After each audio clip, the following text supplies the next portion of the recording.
Bienvenidos al podcast de Edgar Ornelas. El día de hoy con un invitado muy especial, Misael Casillas. ¿Cómo estás?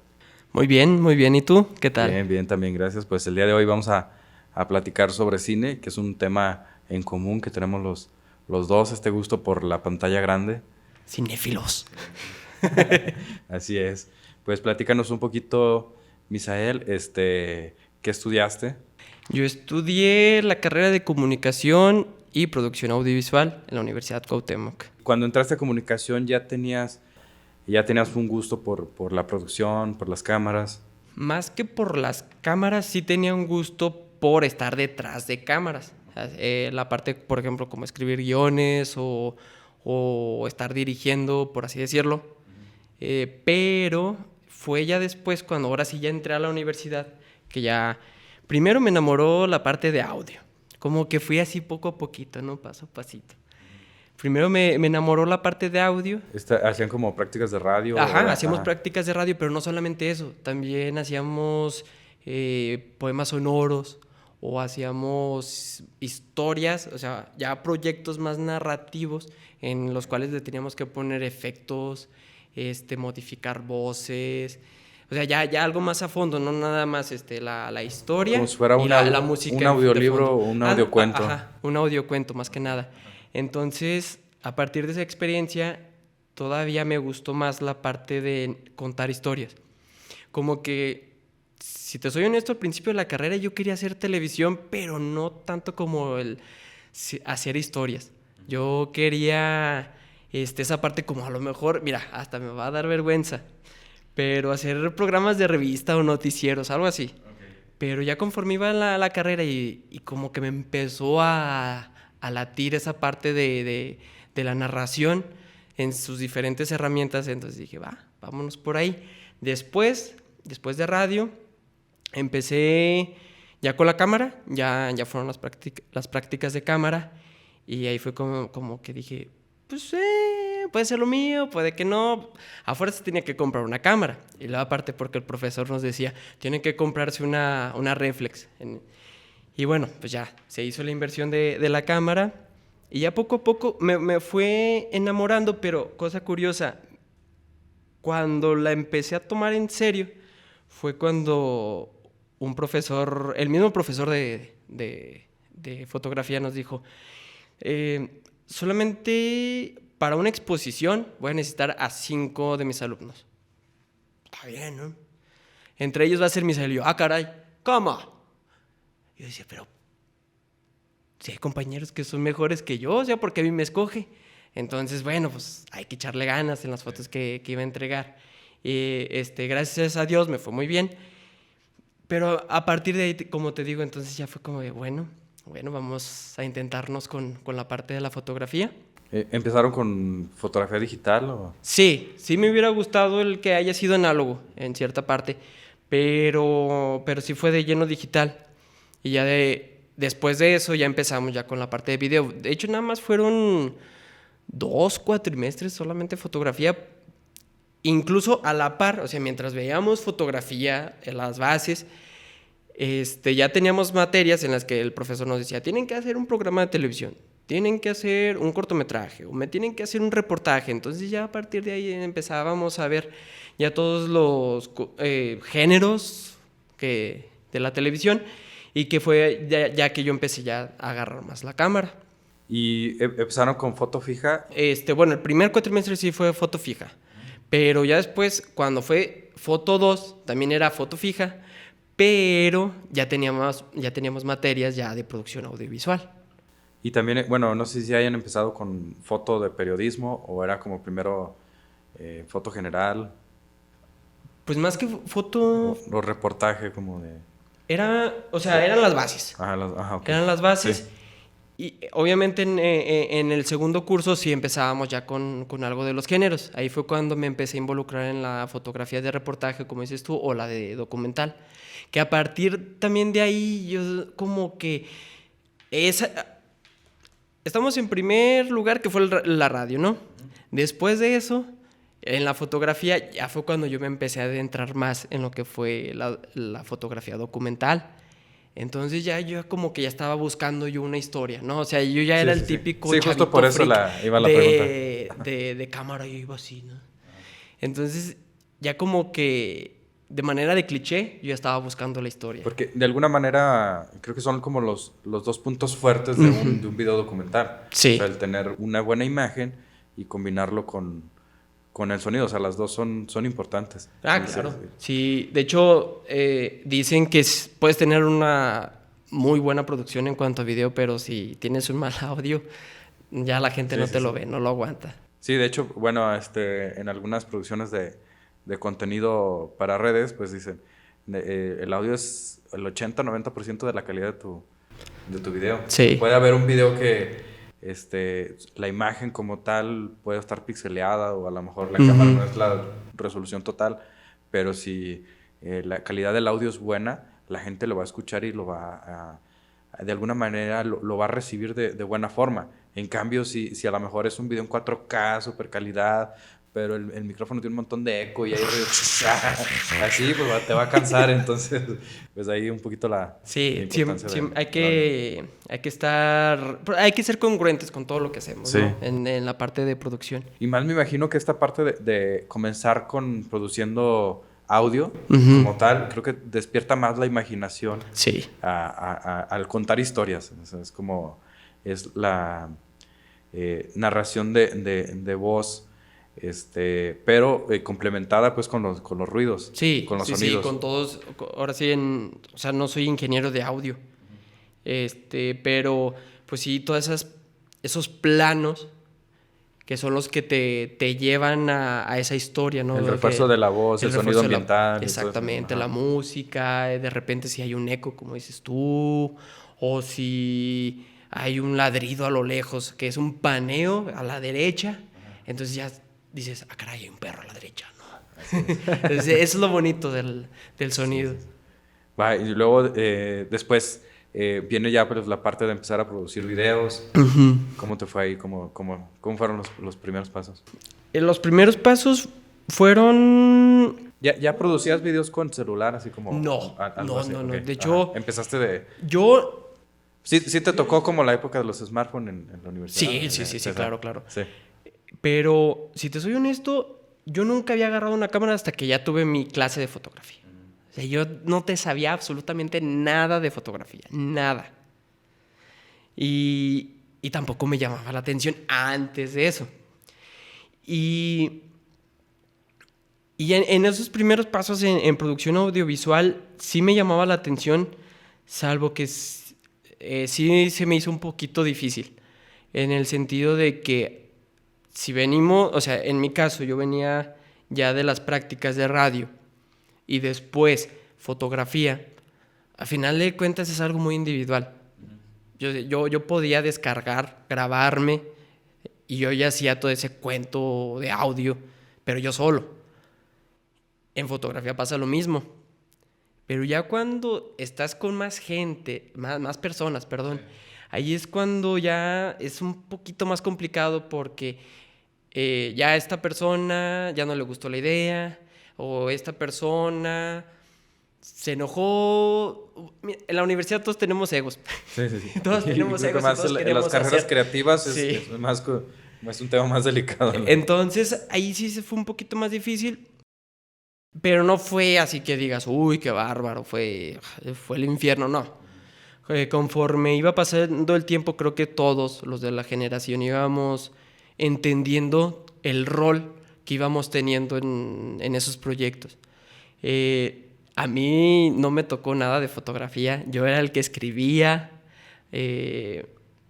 Una vez creo que edité, pero porque me dejaron la chamba, pero yo no editaba. Pero sí estaba detrás de cámaras, a veces movía luces, el audio, pero o sea, nunca fue de operar cámara. Ya fue hasta después, cuando ya hice mi primer video musical, que fue cuando ya operé cámara como tal. Eso ya fue terminando terminando la carrera. Okay. Terminando la carrera, ¿hiciste algún taller o le diste algún seguimiento? O sea, Sí,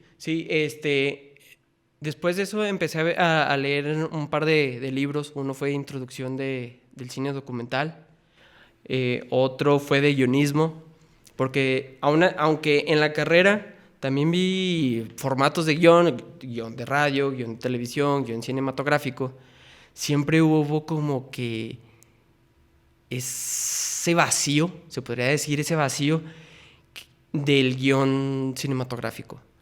Porque yo veía las películas en las clases o por fuera, y yo decía, o sea, ¿cómo se le ocurrió esa cosa? O sea, ese elemento o ese símbolo es como, o sea, ¿en qué estaba pensando? No, si el guionista fue el director o no, o el guionista estaba así escribiendo y después lo vendió, no sé. Ajá. Pero te cuestionas.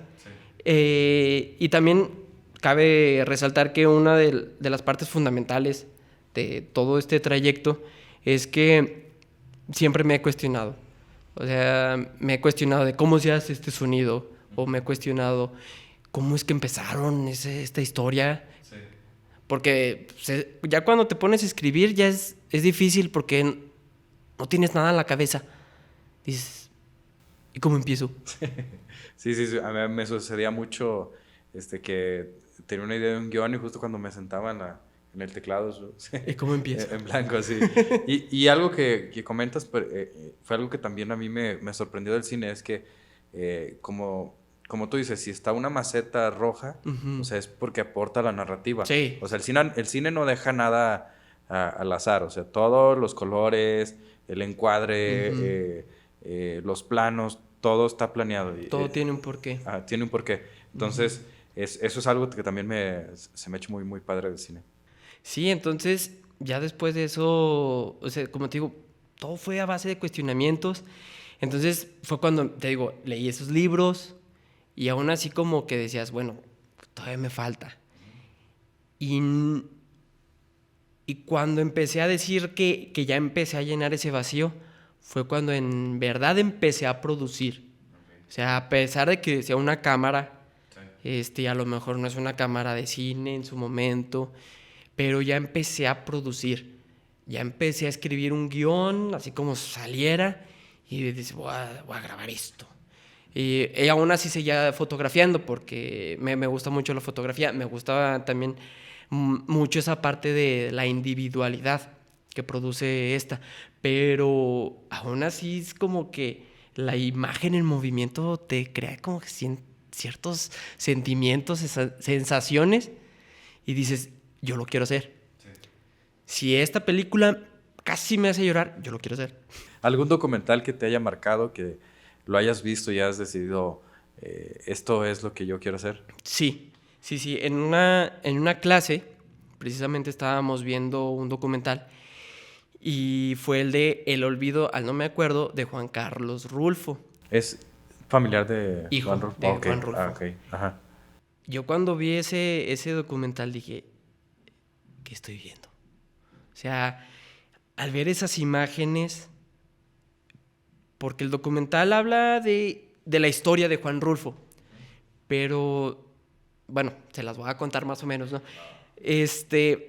Si hablamos de Juan Rulfo, y los que hemos leído a Juan Rulfo, no nos podemos quedar nada más con unos testimonios de escritores o de artistas, sino de que acá también está contada con la gente de donde nació Juan Rulfo, allá creo que fue de Sayula. Sí. Entonces, son gente de 80, 70, 80, 90 años y que ni siquiera lo conocieron, pero que te dan la esencia como si estuvieras leyendo Pedro Páramo o El Llano en Llamas y dices... Porque son personas que vivieron en el lugar, entonces entienden el contexto. Entonces, al verlo de una forma visual, de una forma, bueno, con esos encuadres, porque en un primer plano tú tienes la cara de un señor y hasta el fondo tienes a una señora sentada y dices, ¿cómo? ¿Es verdad? Y está como en una presa, así sola, sin agua, absolutamente nada. Y dices, no manches, no. O sea, la poesía que hay en las exactamente. Imágenes. Entonces, a partir de ahí yo dije, yo quiero hacer esto. Sí, me imagino que es parte del legado, por ejemplo, de que Juan Rulfo dejó no solamente sobre las letras, sino en la imagen. Sí, porque también fue fotógrafo.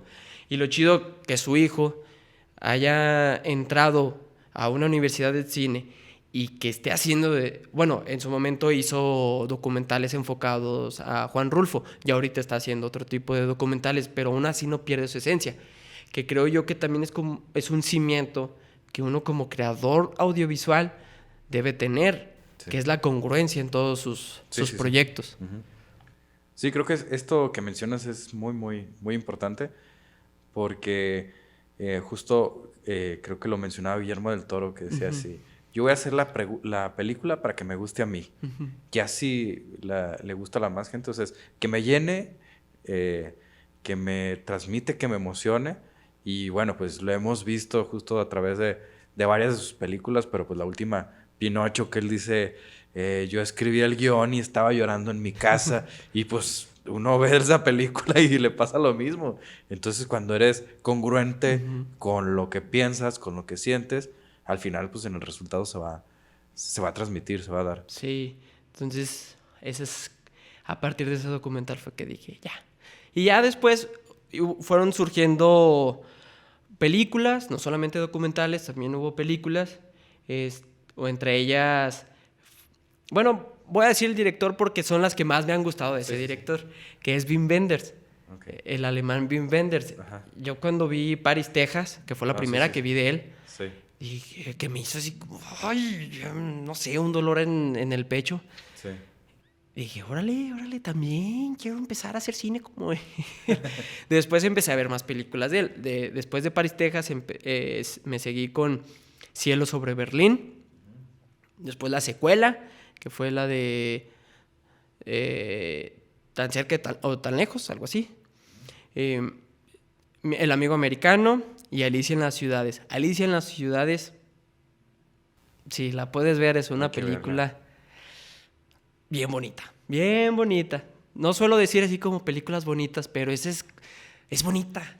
Es que es bonita, no sé, no hay otra forma de decirlo. Es bonita la película. Yo solo me ha tocado ver Paris, Texas, pero creo, bueno, no sé si te tocó de alguna manera, pues somos originarios del mismo lugar y pues el cine apenas en nuestra ciudad apenas tenemos.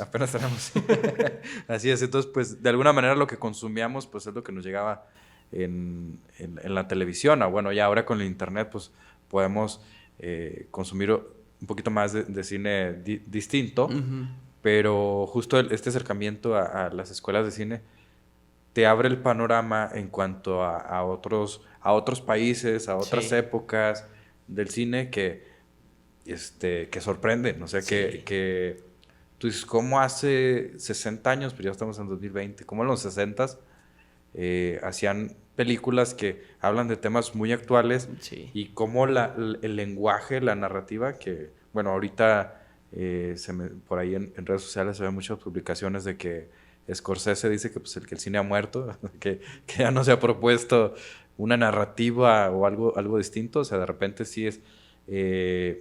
la estructura del guión como tal, de repente, pues ya se vuelve de alguna manera predecible, hollywoodesca en algunos sentidos. Así como dices sobre Scorsese, de que el cine ha muerto, me atrevo a decir que la industria de Hollywood. O sea, no quiero hablar de más porque hay películas de Hollywood que sí son muy buenas. Sí. Pero si nos vamos a otros países, actualmente, entre ellos México, hay propuestas cinematográficas muy perronas. Te van a desmotizar, pero no manches, están bien chidas. No sé, una de las que tengo más frescas es Noche de Fuego, no sé si la has visto, está en Netflix. No la he visto. No, tienes que verla. Esa película es mexicana. Ganó en estos últimos Arieles a Mejor Película. Para checarla. Está muy chida, es muy cruda, sí, porque habla de temas actuales aquí en México, pero sí es una película que vale mucho la pena. También te puedo decir que la película, esa la vimos en Lagos hace un año, la de Los Lobos, Esa película es de producción tapatía y también es una película hermosísima, hermosísima, hermosísima. Y así me puedo seguir. Ya no estoy aquí, por ejemplo. Eh, o sea, todas las películas de Luis Estrada, no manches. Sí, sí, sí. O sea, Luis Estrada, a sí. final de cuentas, si nos vamos en cuanto al cine mexicano, Sí, tiene muy buenas propuestas. y han tenido, los directores de cine mexicano han tenido presencia en los premios, Óscares. los Óscares, en los Globos de Oro y Y en no todo han sola, estado. y te digo, no solamente en México, también Tantos he los... visto cine argentino y también está muy chido. Cine francés, un poquito lento, pero también es muy bueno. O sea, a lo mejor en Hollywood sí se están acabando un poquito las historias, pero de manera internacional creo que sí podemos seguir viendo muy buen cine. Justamente en la parte del cine, por ejemplo, en las épocas o en los directores eh, que, que a mí me marcaron o que me, pues sí, que transformaron o que me convirtieron pues a este gusto hacia el cine, pues yo creo que uno de ellos es Stanley Kubrick. O Ujú. sea, es un director que yo había visto ya La Naranja Mecánica antes de estudiar, y pues sí fue como un shock por lo impactante del tema. Pero pues ya después viendo otras películas eh, de él, pues ya te das cuenta este, pues de la obsesión que tenía por el perfeccionismo de la imagen, este, pues cómo construía sus planos, la selección de guiones, que siempre era una muy basada en la literatura. Entonces, pues eso le daba como mucho sustento, mucha fuerza a sus películas. Y pues ahí, por ejemplo, también el cine japonés de Akira Kurosawa Sí, es un muy cine bueno. que ya no es muy reciente, o sea, ya es de, no sé, 30, 40 años que se producía, pero hay una película que se llama Rashomon, Ujú. que es la misma historia contada desde 4 ángulos diferentes. Y eso dije, no manches, o sea, que padre tener como ese concepto de abrir, o sea, no es... porque estamos acostumbrados a que vemos la historia desde un solo punto de vista. Sí. Y es abrir está contada desde los... de alguna manera el villano después se convierte en el héroe y así estás quitando ese matiz de el bueno y el malo y ya, sea, ya le estás dando como toda una escala de grises a los personajes y pues te abre pues a ver las cosas de manera distinta. Y pues hay varias películas de bueno, el cine ruso de Tarkovsky Sí. también es una Sacrificio. es una joya por el contenido espiritual y narrativo que maneja. Y también, por ejemplo, el cine polaco de Kieslowski, también es un cine que a mí me gusta mucho. O sea, yo cuando estaba en el diplomado, nos pusieron el decálogo, los 10 que es los 10 mandamientos de la Iglesia católica, pero los adapta a 10 historias. Creo que es en una época posguerra. Y son historias sencillas, o sea, son historias de departamentos, de un niño, de 2 o 3 personajes, pero que cuestionan muchos temas muy, muy, muy interesantes. Justo hay uno en el primer capítulo que es amarás a Dios sobre todas las cosas. Y, y es un papá que él es mucho de ciencia, es como está nevando afuera y su hijo le pregunta al papá que si puede ir a, a patinar en el hielo. Entonces, el papá en una computadora hace los cálculos, le dice, pues este es el clima, entonces el hielo tiene este espesor. Sí, no hay ningún problema. El niño se va a patinar y se rompe el hielo y el niño cae y el niño muere. Entonces es pues todo este cuestionamiento de no todo lo que se está calculado sucede, o sea, hay cosas que escapan a la explicación científica, por así decirlo. De hecho, sale por ahí una computadora que se prende y se apaga. Y bueno, esa combinación al finalizar el episodio, el papá va y reclama al altar a Dios, ¿por qué te lo llevaste? Y tumba una mesa. Entonces hay una imagen al final donde se cae una vela y la cera, justo la cera cae en una imagen de la Virgen. Y entonces se ve como que llora. Entonces, bueno, o sea, son diferentes elementos que... Ese es cómo construyes, pues, una historia, y sobre todo en la parte visual, a través del cine. Yo recuerdo que entré y les decía a los profesores, ay, oiga, profe, ¿no ha visto esta serie? Y se reían de mí. Pero nos decían, bueno, vamos a partir de dónde ¿cuál es la diferencia entre, por ejemplo, como comentabas, de la televisión y el cine? Sí. Es una película, tú necesitas verla. Si te distraes 2 minutos o 1 minuto, porque todos los elementos son importantes, ya te perdiste información importante. Sí, claro. Y una novela o un programa de concurso de televisión tú puedes estar haciendo el quehacer, de hecho está diseñado. Y lo escuchas. Y lo entiendes y ya sabes qué es lo que está pasando. O sea, te están explicando con voz todo lo que está sucediendo en la imagen. Entonces, ok, entonces, ¿cómo vas a construir? Ya necesitas tener cuidado en todos los elementos que se pone en un plano en el cine, porque todo debe aportar. Y pues fue ahí también como donde descubrí que la imagen ya no era simplemente cuestión estética, sino ya es cuestión narrativa. Sí, o sea, exactamente. Que aporta, que tiene un mensaje en cada plano.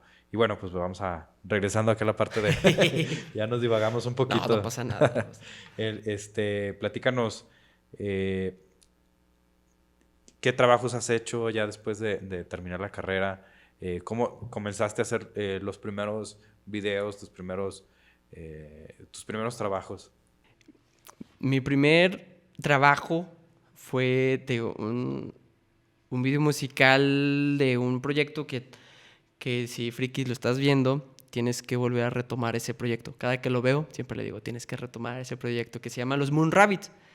Y ahí, pues, fue de que coincidimos. Yo tenía ganas de hacer algo. Y Friki, músico de aquí de San Juan, que ahorita ya está en Aguascalientes, que dijo, es que yo tengo una canción que va dedicada para cierta persona. Y dijo, órale, pues vamos a hacernos un video, ¿no? Pues va. Yo en ese entonces yo estaba trabajando de godín en Aguascalientes, en la misma universidad en la que yo estudié, que egresé. Me dieron trabajo ahí, yo estaba de community manager, pero pues, al final de cuentas no era un trabajo que yo te dijera, ay, lo amé. Sí, tenía sus pros, sí, pero a nivel personal todavía sentía ese vacío. Entonces, ya con ese video fue como de, órale, esto es lo que quiero. Ya llegaba lunes y ya otra vez la realidad, ¿no? Pero con ese video lo grabé con una Nikon que muy austera, y a uno de mis compañeros de la universidad, de los que trabajaban ahí, le pedí una luz que incluso hasta parecía como una especie de pistola. O sea, no sé si era LED, o sea, no estaba chiquita, estaba así grande. Sí. Y así fue como la grabé, nada más con una luz y con la cámara. Pero incluso, o sea, la luz, o sea, yo estaba con una mano en la cámara y la otra estaba con la luz. Ni siquiera los monté. Okay. O sea, yo estaba así voy a grabar y voy a hacer así la luz, así que se vuelva loca. Vale. Al final, si la sigo viendo, sí tiene muchos errores, pero me sigue gustando ese video. Son de los videos que a pesar de que fue el primero que hice, que me sigue gustando el resultado. Después de eso, mientras seguía trabajando como godín, entré a 2 concursos. Pero fueron concursos de fotografía, no fue un concurso de cine. En el primer concurso yo gano el segundo lugar. Ese fue estatal y fue organizado por los mismos estudiantes. Ellos fueron de publicidad. Okay. Fue organizado por ellos. Fue sobre los derechos de la mujer. Y yo la metí, tenía una fotografía más o menos que era sobre violencia. No, te miento, era violencia de género. Okay. Sí, era violencia de género. Ese concurso. Y tenía una más o menos que se acercaba a eso. Y dije, pues bueno, la pongo. Y ya me dijeron, segundo lugar. Pues qué chido, ¿no? Pero aún así dije, bueno, pues si es de la misma universidad, los profesores ya me conocían. Dije, bueno, como que había una espinita. Entonces, googleando, me encontré con una convocatoria del Instituto Politécnico Nacional, con la CNDH. Y dije, bueno, vamos a entrar, a ver qué pasa, chingue su madre, ¿no? Y la metí. Dije, pues, ¿qué va a pasar, no? Y mira, la foto, sí es bonita la foto, pero sí hay que verla más veces como para entender de que sí se está hablando de un derecho, ¿no? Y entonces pasaron los meses, no me acuerdo cuándo la metí, pero sí me acuerdo cuando me dijeron que había ganado, fue en agosto. Y cuando me hablan, me dicen, hablamos del Instituto Politécnico Nacional, te estamos hablando porque metiste una fotografía al concurso y ganaste el tercer lugar. Y yo, es broma. No es broma. Y yo, espérame, ¿te puedo marcar otra vez? Sí. Entonces le colgué, me esperé un ratito. En ese entonces le hablé a mis papás. Y me dijo, no, a lo mejor te quieren estafar. Y yo, pues sí, ¿verdad? Y dije, bueno, le regresé la llamada. Oye, es que me acaban de hablar de este número y me dijeron que había ganado un concurso. A ver, déjate cambio de extensión. Y ya me llevaron a la extensión de ahí y sí ganaste. Y yo, no, pues sí, sentí bien bonito porque ya era un concurso nacional. Y ahí sí ya me atrevería a decir, o sea, ya me sentí no confiado, pero sí tranquilo el saber que dije, ok, o sea, el trabajo que estoy haciendo, que no es mucho, pero está rindiendo frutos. Sí, y sí, tal sí. vez, o sea, porque luego a veces está como ese síndrome del impostor, que a veces decimos, si estaré haciendo bien las cosas o no soy tan bueno. Aún así lo tengo, o sea, no siento que sea tan bueno, pero sí te da la certeza que dices, ok, o sea, una institución, dos instituciones, te dieron la confianza y eso es bonito. A partir de eso, yo seguía con esa espinita, pero todavía no tenía como ese valor, porque creo yo que para empezar a hacer una producción audiovisual y algo un poquito más enfocado al cine, se necesitan huevos. Se necesitan huevos y hay que dejar ese miedo y con lo que tengamos. Yo al principio yo lo hacía con una cámara que eran las prácticas de la universidad. O sea, no era una que digas, es que tiene el formato. Si ni siquiera podía hacer producción, o sea, postproducción de color. No podía hacer porque pues, esas cámaras ya te dan el perfil de color. Sí los puedes cambiar dentro de la cámara, pero no puedes así crear algo más conforme a la historia que tú quieres narrar. Entonces, me llegaron a invitar también en proyectos mismos de la universidad a fotografiarlos. Y a mí me seguía, o sea, como que era un alimento hacia el alma y que ahora, a pesar de que también, o sea, sigo lento, porque pues esto es lento, ¿no? Sí. Pero me sigue gustando. O sea, llevo dos cortos documentales que no he terminado, que me urge terminarlos, pero que cada que los veo es una satisfacción bonita, a pesar de que no los he terminado. Y en estos cortos documentales fue desde el guión es tuyo, hiciste la grabación y estás trabajando ahora en la edición. En la edición, sí. Sí, ahorita es en la edición. Y que digo, no sé qué vaya a pasar con estos proyectos una vez que los termine. Si los vaya a meter a un festival o algún concurso. No sé, ojalá y sí lo pueda hacer. Sí. Y si tenga las agallas, porque también esa es otra cosa. Sí. es hacerlo y hay veces ese mismo síndrome del impostor. Dices, ay, no voy a meter. No lo voy a meter. Sí, Entonces, sí. es paso a paso esto.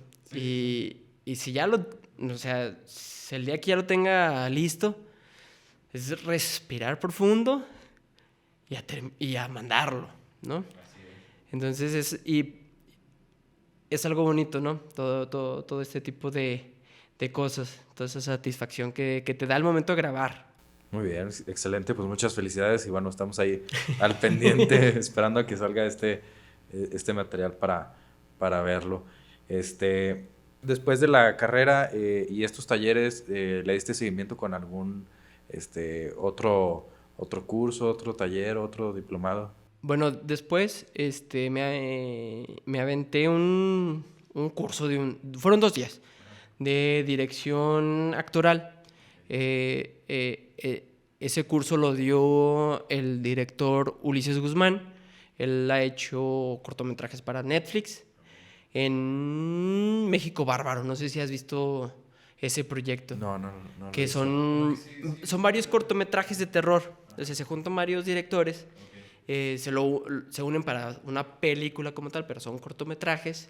Y estuvo mucho tiempo en Netflix. Cada cortometraje lo dirige un Sí, director distinto. un director Okay. distinto. No. Y también hizo un documental que también me gustó mucho, que era Alucardos, que trata sobre una película que estuvo prohibida por mucho tiempo, que después tuve tiempo de verla, que se llama Alucarda. No sé si la has visto. No. Es de terror, pero es un terror que si la ves, yo creo que sigue incomodando a muchas personas, porque habla de homosexualidad, habla de demonios, o sea, habla de que todavía a lo mejor para nosotros una sociedad aún católica puede ser todavía muy controversial. Entonces él también filma ese documental, es un largo, y él nos da ese taller por su experiencia. Después de eso, ahorita estoy cursando el diplomado de cine mexicano, de historia de cine mexicano, por parte de la Cineteca Nacional. Y pues es padre porque era lo que comentabas, Edgar, de que ves películas, por ejemplo, es el caso de una que la tengo más reciente, bueno, la vi en sus inicios, que es la de La Mujer del Puerto. Es una película del 33, 34 me parece. Y ¿tú qué te puedes esperar de una película? Y habla de prostitución y habla de incesto y dices, ¡ay, güey! Pero ya cuando dices, ¡ay, cabrón, no manches! O sea, ya estamos en ese tiempo, ya estamos con esos temas. Sí. Y que dices, aunque esa película la hayan filmado con una cámara que son de 12 fotogramas por segundo, que a lo mejor no fueron muchos, dices, se siente real y se siente presente. Sí, ¿no? porque se siente actual. Creo que, de hecho, cuando me platicaste esto de que estás en el Diplomado de Cine Mexicano, me pareció muy interesante porque justo lo que comentaba anteriormente, que de repente el cine que vemos es el que nos llega, el que consumimos, y hay mucho cine que se realizó que no llega a las pantallas o que no se distribuye o que fue censurado, y pues me parece muy interesante este tema, porque hay varias películas, por ejemplo, lo que fue Buñuel, un realizador de cine español que Pues estuvo es en más México. mexicano que, Sí, que español. que mexicano. Después de Los Olvidados sí se aventó muchas películas acá en Sí, México. Viridiana, en justo su mayoría muy con buenas. Silvia Pinal hizo algunas. Sí. Y pues Los Olvidados es una película muy fuerte que pues, Sí. fue censurada en su tiempo, pero que habla de la crudeza de la vida en los barrios, ahora sí que la realidad que De la Ciudad de México y de todo un país, ¿no? Así No es. solamente de la Ciudad de México, sino también de todo un país. Sí. ¿Y qué otras épocas del cine mexicano te han marcado o te han llamado la atención? Mira, creo que hay dos. O sea, de manera personal hay dos. Una es el cine de oro, porque el cine de oro, bueno, aparte también en esa etapa, perdón, en esa generación, había una película que se llama Redes. Es una película que fue la primera película financiada por el gobierno. Y trae un rollo muy, muy político que al principio lo quisieron hacer documental, pero conforme o sea, lo fueron produciendo, dije, no, esto va para una película, no va a ser documental. Y habla también de esa lucha de clases sociales. Entonces, volvemos a lo mismo. Es una película del 34, 35, creo que eso ya es un poquito después de la de Mujer del Puerto, pero que sigue siendo actual. Y también películas como las del Indio Fernández, como la del Río Escondido, esa cuando la vi dije, no manches, esa está bien chida. Así ha habido algunas del cine, de la época del cine mexicano, de oro del cine mexicano, pero también el cine ya más contemporáneo, o sea, ya como se podría decir de mi generación y un poquito abajo, que también me ha marcado mucho. Tal vez el cine que fue ya entre de la época del 60 al 80, 90, sí me gustó, pero se me hace más fuerte. Aún así, te digo, esa generación también habló temas muy crudos, pero, o sea, te digo, ver películas como Noche de Fuego, o una que tengo reciente que no recuerdo la fecha, pero es la de temporadas de patos. Sí la vi. Ajá. Es en blanco y negro, en blanco la película. Y negro, sí. ¿Dónde estaba la canción de Natalia Lafourcade? Natalia Lafourcade, sí. O sea, ya como que ese tipo de generación de cineastas me ha gustado mucho. Hay otra película. Como que soy malo para las fechas. Siento que ahí fue como un repunte del cine mexicano. O sea, incluso fue todavía antes. ¿Antes? Ok. Todavía antes. Ya cuando Cuarón, o sea, es que ya la generación, ya cuando Cuarón, Guillermo del Toro, Iñárritu empezaron a producir, fue un cine más fresco. O sea, ya sí. Había otro tipo de encuadres, otro tipo de ritmo, la música se sentía diferente. Incluso también me acabo de aventar Cronos de Guillermo del Toro, que cuando la vi dije, no, ¿por qué nunca la había visto? Y la tenía en Amazon, ¿sabes que es lo peor de todo. A mí me pasó que yo tengo miedo a las películas de terror. Y yo veía la portada y yo decía, no, es que me da miedo. O sea, no me animaba a entrar al mundo de Guillermo del Toro. No, yo también soy miedoso. Y empezando a ver, te das cuenta que es una historia, es un drama. O sea, no es tanto a asustarte. Ajá, exacto. Entonces, no es de está la musiquita y de repente ya aparece el mono y ¡ay, güey! O sea, acá es como que te lleva a la historia. Sí. Muy al estilo de Hitchcock, se podría decir. Y, bueno, regresando un poquito a la época de oro, pues también mencionar a Gabriel Figueroa, que es uno de los mejores, claro, como fotógrafo. Sí, no solamente fotografió a Luis Buñuel, también estuvo con con el Indio Fernández. Incluso, bueno, estuvo muy dividido, o sea, ahí en ese trabajo, porque estuvo también Alex Phillips.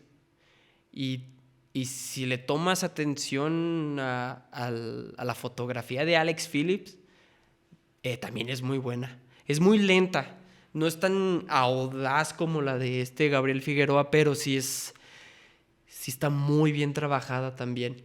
O sea, también, no sé, en los 30, 40, incluso 50, son películas que dices, ¿y cómo lo hacen?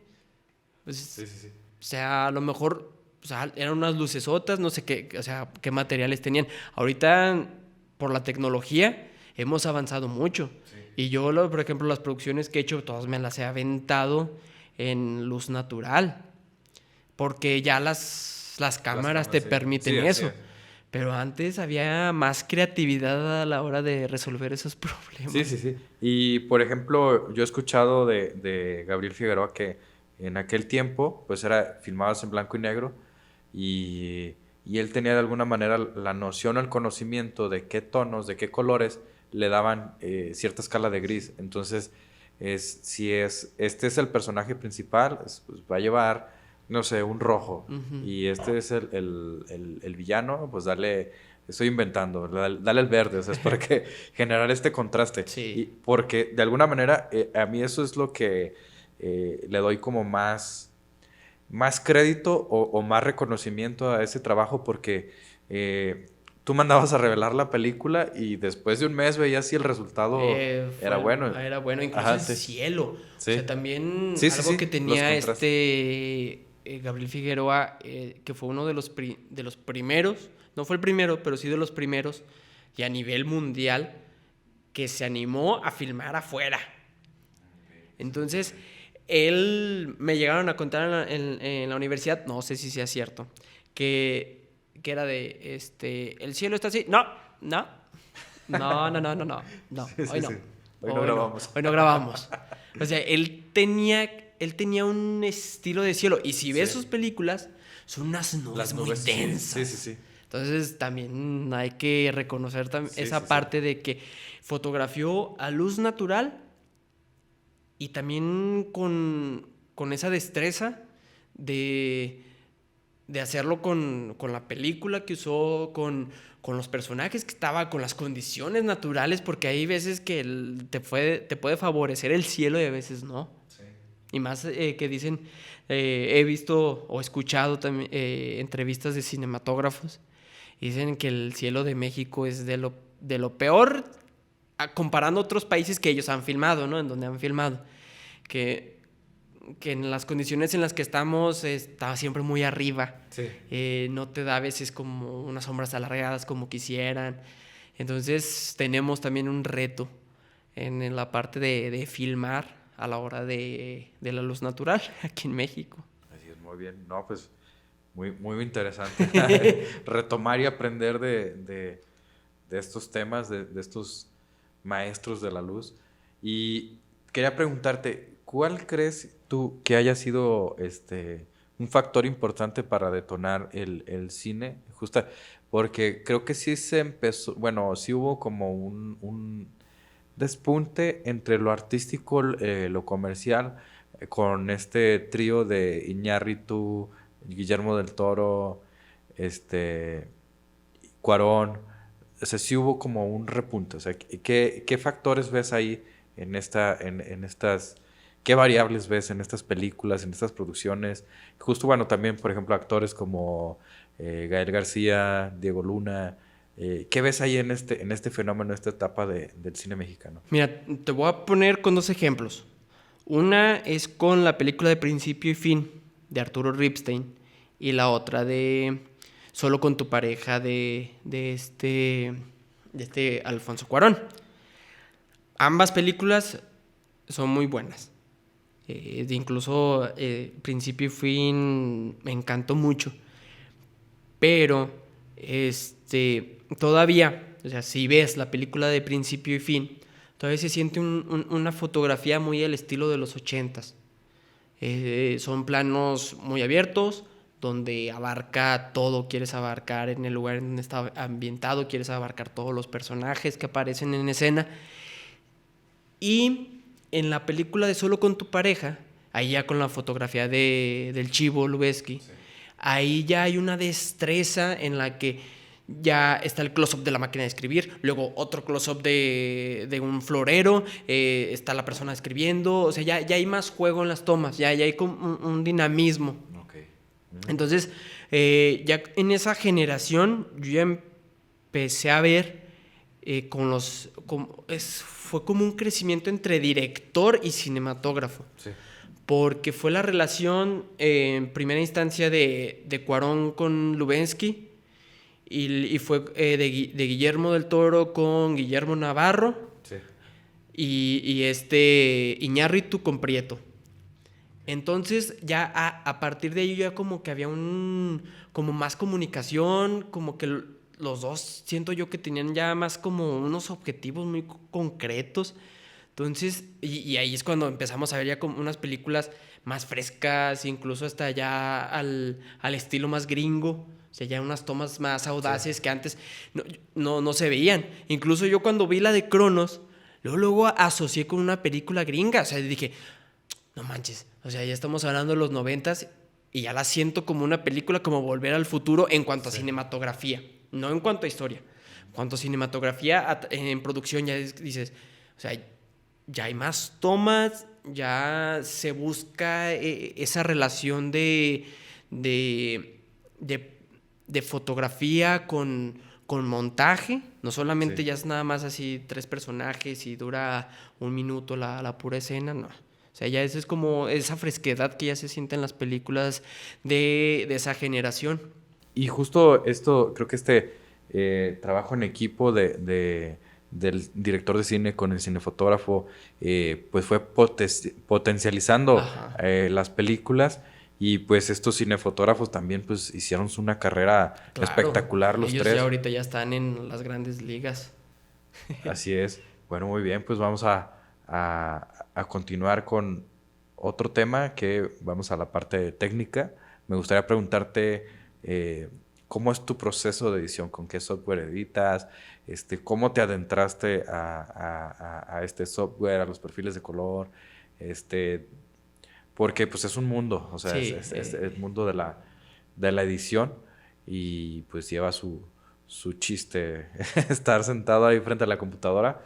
Y justo ahí voy a hacer como un pequeño comentario.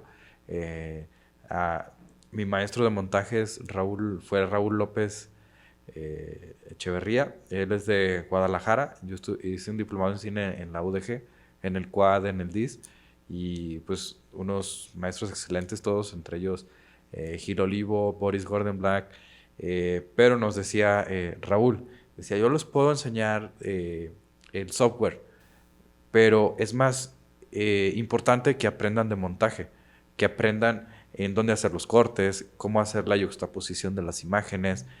Y dice, pues los software van variando, pero bueno, ahora en aquel tiempo no había tanta tecnología. Fue como en 2008. Todavía el cortometraje lo grabamos con cámara de cassette y editábamos, por ahí fue en Avid, creo que editábamos, pero ahorita ya el cine de alguna manera ya está más al alcance de las personas mortales, por así decirlo.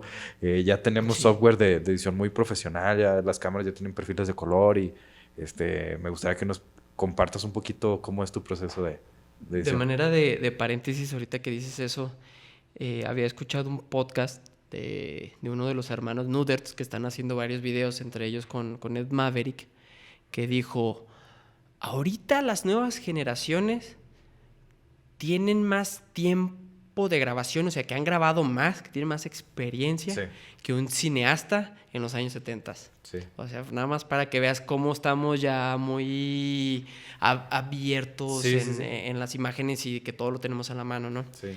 Y en cuanto a tu pregunta, Edgar, mira, mi proceso de trabajo, para mí siempre va a ser muy importante la preproducción y la producción. Hablando así individualmente, de que si hago todos los procesos y en mi poca experiencia, yo soy muy flojo editando. Entonces, le doy mucha fuerza a los otros 2 elementos que ya te había dicho. Porque si algo sale mal en la preproducción y algo en la producción, ya no lo puedo arreglar en la postproducción. Sí. Entonces, quiero, al menos en mi caso, que sea un poquito más fácil y amigable a la hora de postproducir. Sí. Entonces, para mí siempre es guión, storyboard, guión técnico, vamos a grabar y en grabar apuntar las tomas. Bueno, ya tengo las tomas apuntadas y es subrayarlas, que cuáles ya pasaron. Ya después llego a mi casa, ya es donde digo, ay, qué flojera, tengo que editar.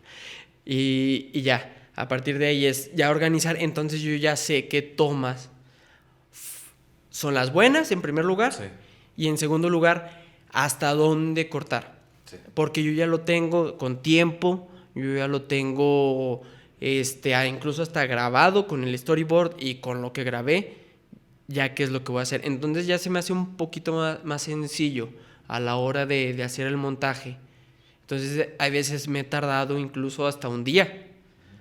En un video musical nada más me tardé un día en hacer todo el montaje porque yo ya iba siguiendo el storyboard. Sí.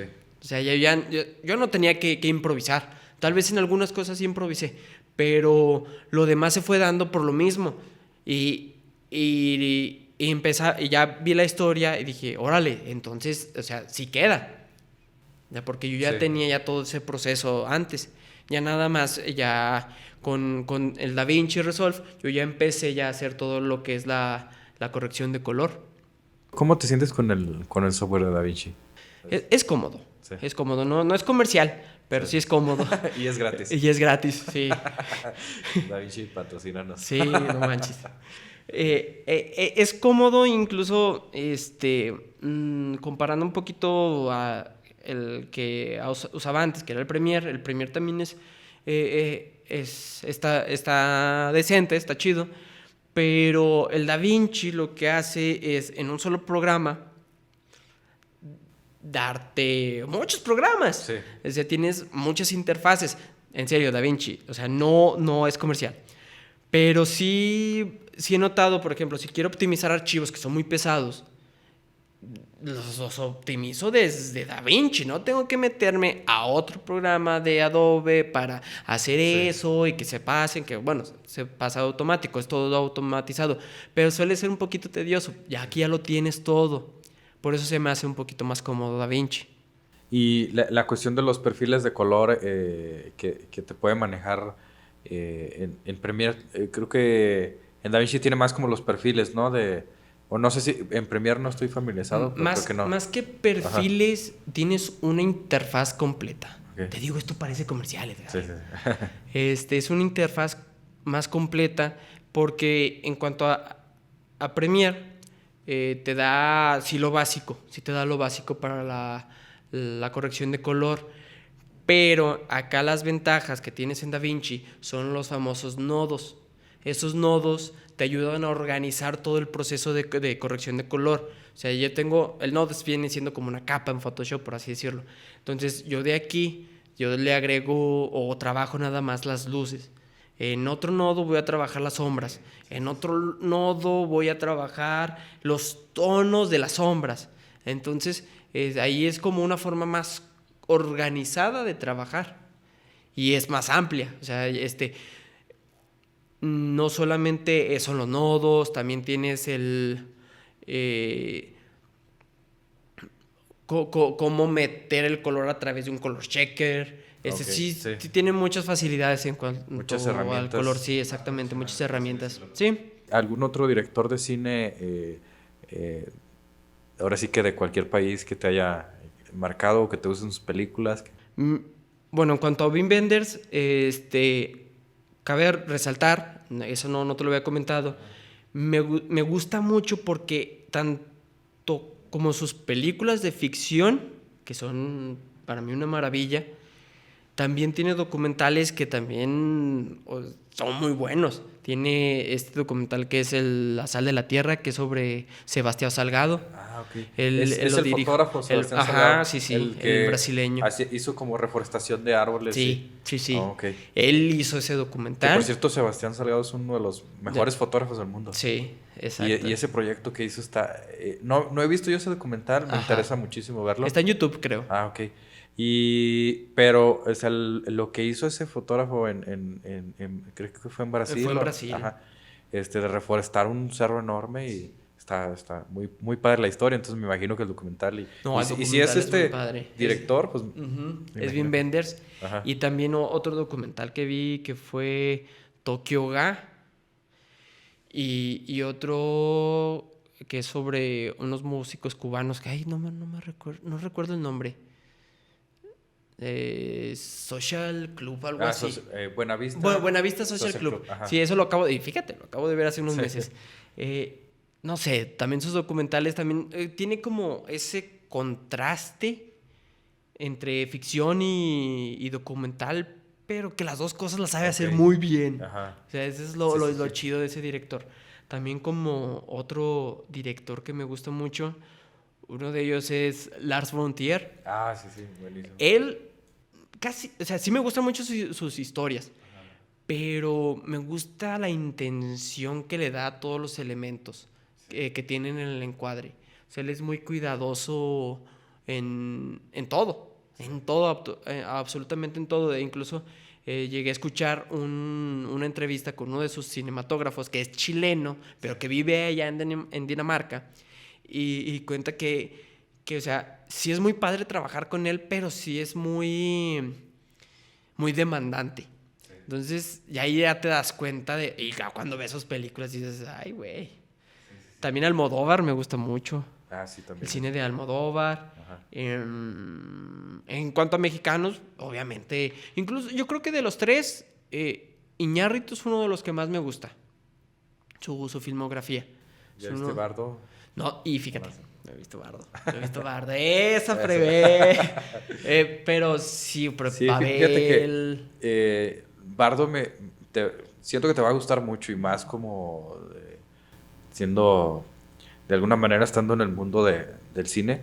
He visto que mucha gente se acerca y le comenta, parece que esa película la hiciste para mí. O sea, él está hablando pues de su historia, pero yo la veía la estaba viendo y le comentaba yo a mi esposa, le digo, no manches, siento que esa película me representa sí, por muchas escenas, entonces creo que te va a gustar mucho.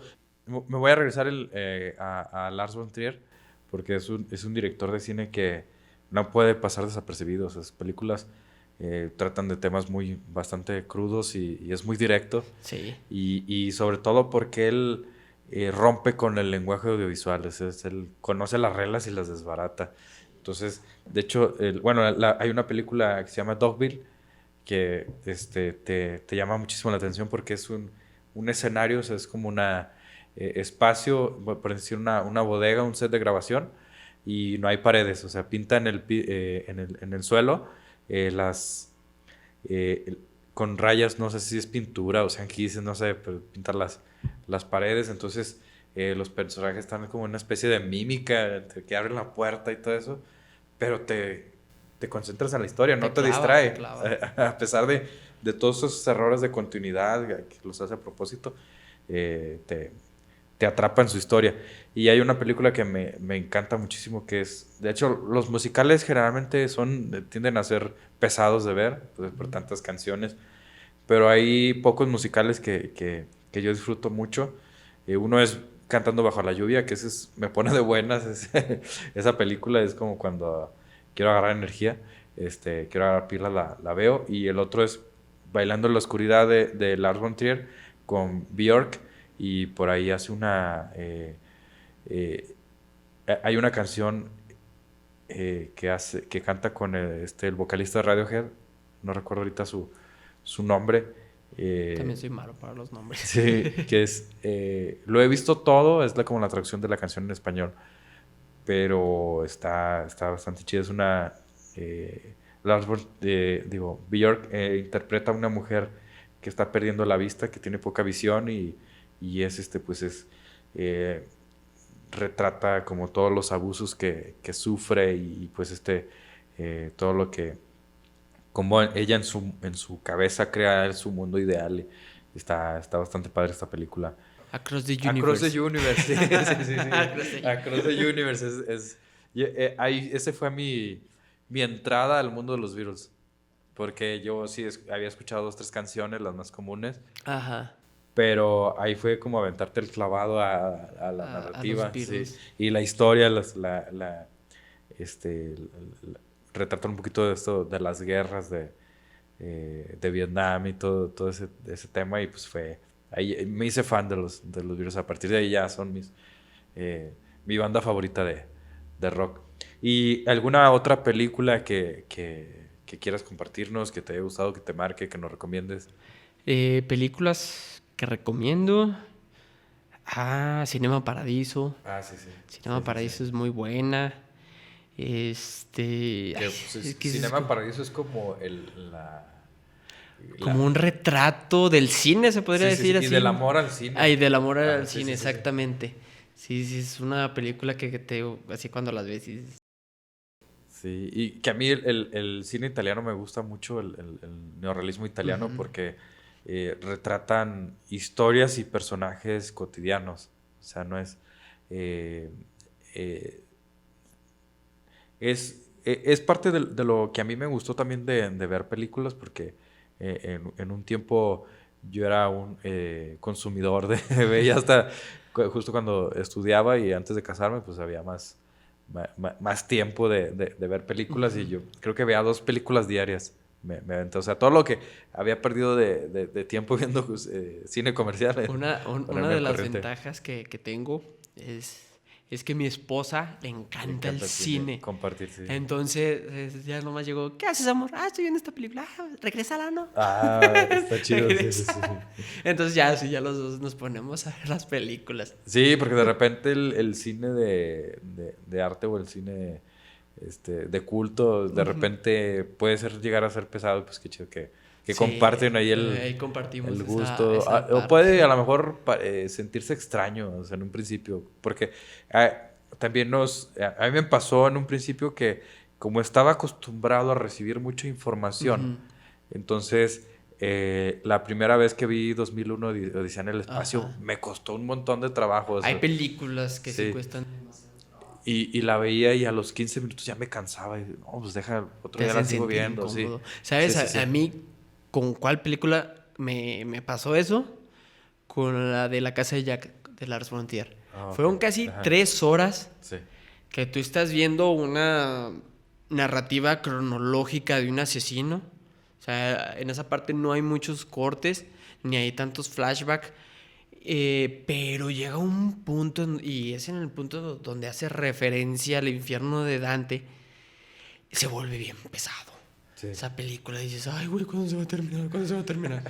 Pero sí es muy buena. Pero ya después como cuando entiendes más el contexto o estás más No, familiarizado con el no, cine, no, ¿o qué? incluso ya familiarizado, o sea, Sí, ya sí, sigue siendo familiarizado pesado. con la semiótica, ya Ajá, sí, sí, sí. familiarizado con el lenguaje cinematográfico, a veces dices, ay, no, no, no, ¿Y no, la no. volverías a ver? ¿La viste Sí, por segunda sí, vez? sí Sí, la sí, sí. volvería a ver. Pero justo esto me pasa, por ejemplo, 2001 Odisea en el espacio. La segunda vez que la vi no la entendí. La Ajá, tercera vez, bueno, todavía no la entiendo al 100%. Pero la cuarta o quinta vez que la vi con mi hijo. Sí, en ajá, aquel tiempo tenía como 4 años y a ver cuánto aguanta. La vio toda y hubo cosas que me explicó.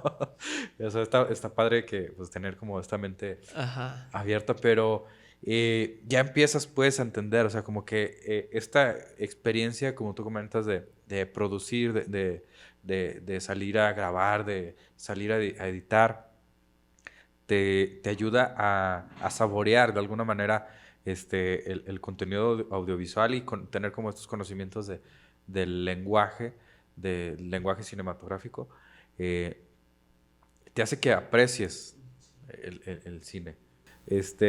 Ya casi a modo de concluir, ahorita en qué proyectos, aparte de estos 2 documentales Inconclusos. que estás trabajando, ¿qué otros proyectos traes por ahí?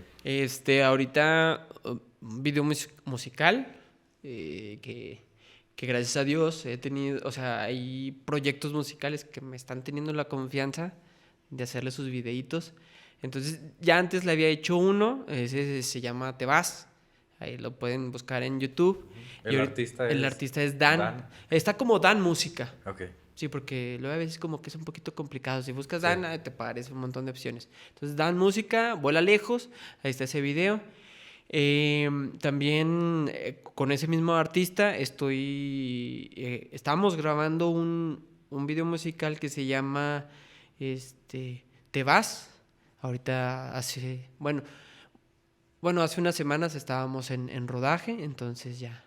Pues te agradezco mucho el haber compartido este espacio, compartido tu experiencia en este No, pues, episodio. Aquí nos es aventamos. poquita experiencia la que tengo.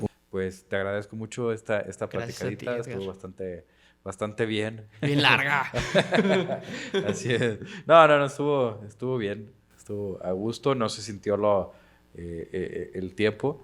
Y pues es un tema que me gusta y poder aprender. Hay muchas películas, muchos directores, muchos datos que yo no sabía y pues es lo padre de poder compartir estos espacios y poder retroalimentarnos. Entonces, pues, les agradecemos a todas las personas que han apoyado este contenido, a que los invitamos a que pues sigan compartiendo, a que se suscriban al canal para poder seguir produciendo este tipo de videos, los podcasts,